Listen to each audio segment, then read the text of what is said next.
ਅਲਹਮਦੁਲਿਲਾ ਜੀ, ਜਿਹੜੀ ਅੱਜ ਦੀ ਸਾਡੀ ਵਰਕਿੰਗ ਹੈ ਅਸੀਂ ਤੁਹਾਡੇ ਨਾਲ ਸ਼ੇਅਰ ਕਰਦੇ ਹਾਂ ਕਿ ਅਸੀਂ ਸਭ ਤੋਂ ਪਹਿਲੇ ਵਾਸ਼ਰੂਮ ਦੀ ਸਾਰੀ ਸਫਾਈ ਕਰਾਈ ਹੈ, ਇਹਨੂੰ ਪਾਣੀ ਲਗਵਾਇਆ। ਇਹ ਦੇਖੋ ਪਾਣੀ ਹਾਲੇ ਵੀ ਨਜ਼ਰ ਆ ਰਿਹਾ ਹੋਣਾ ਨੀਚੇ ਦੇ ਵਿੱਚ, ਦੀਵਾਰਾਂ ਦੇ ਵਿੱਚ ਨਮੀ ਹੈ ਜੀ, ਠੀਕ ਹੈ ਜੀ। ਔਰ ਇਸੇ ਤਰ੍ਹਾਂ ਹੀ ਲੈਵਲ ਦੀ ਪਹਿਲੀ ਟਾਇਲ, ਹਾਂਜੀ ਹੈ ਸਾਹਿਬ ਜੀ ਜੀ, ਲੈਵਲ ਦੇ ਵਿੱਚ ਪਈ ਹੈ। ਹਾਂਜੀ ਲੈਵਲ ਪਹਿਲੀ ਟਾਇਲ ਤੁਸੀਂ ਇੱਥੋਂ ਸਟਾਰਟ ਕਰਨੀ ਕਿਉਂਕਿ ਆਪਣਾ ਸ਼ਾਵਰ ਏਰੀਆ ਹੈ, ਠੀਕ ਹੈ ਜੀ।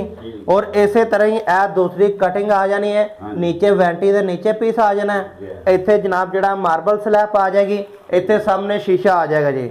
ਇਸ ਕਰਕੇ ਅਸੀਂ ਬਿਲਕੁਲ ਸਾਹਮਣੇ ਸ਼ਾਵਰ ਏਰੀਆ ਦੇ ਕਿਹੜਾ ਨਾ ਪੂਰੀ ਟਾਇਲ ਦਿਖਾ ਰਿਹਾ ਜੀ, ਠੀਕ ਹੈ।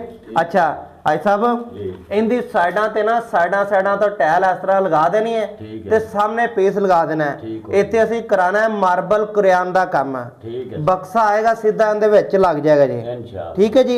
ਇਹ ਤਰੀਕਾਕਾਰ ਹੈ। ਔਰ ਇਸ ਖਿੜਕੀ ਦਾ ਵੀ ਕਿਹੜਾ ਨਾ ਹੈ ਵੀ ਸਾਈਡ ਤੋਂ ਬਿਲਕੁਲ ਕਿਨਾਰੇ ਦੇ ਨਾਲ ਬਰਾਬਰ ਟਾਇਲ ਲਗਾ ਦੇਣੀ ਹੈ ਜੀ।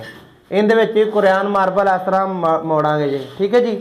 ਤੇ ਇਹ ਸਰ ਸਾਡਾ ਕਿਹੜਾ ਨਾ ਕੰਮ ਦਾ ਤਰੀਕਾਕਾਰ ਹੈ। ਇਨਸ਼ਾਅੱਲਾ ਪੂਰੇ ਵਾਸ਼ਰੂਮ ਦੀ ਟਾਇਲ ਲਗਾ ਕੇ ਤੁਹਾਡੇ ਤੱਕ ਜ਼ਰੂਰ ਕਲੀਅਰ ਕਰਾਂਗੇ, ਤੁਹਾਨੂੰ ਦਿਖਾਵਾਂਗੇ। ਲੇਕਿਨ ਉਸ ਤੋਂ ਪਹਿਲੇ ਸਾਰੀ ਸਫਾਈ ਕਰਕੇ ਬਿਹਤਰੀਨ ਕਰਕੇ ਫਿਰ ਕੰਮ ਕਰਨ ਦਾ ਤਰੀਕਾਕਾਰ ਹੈ ਜਨਾਬ ਮੇਰੇ।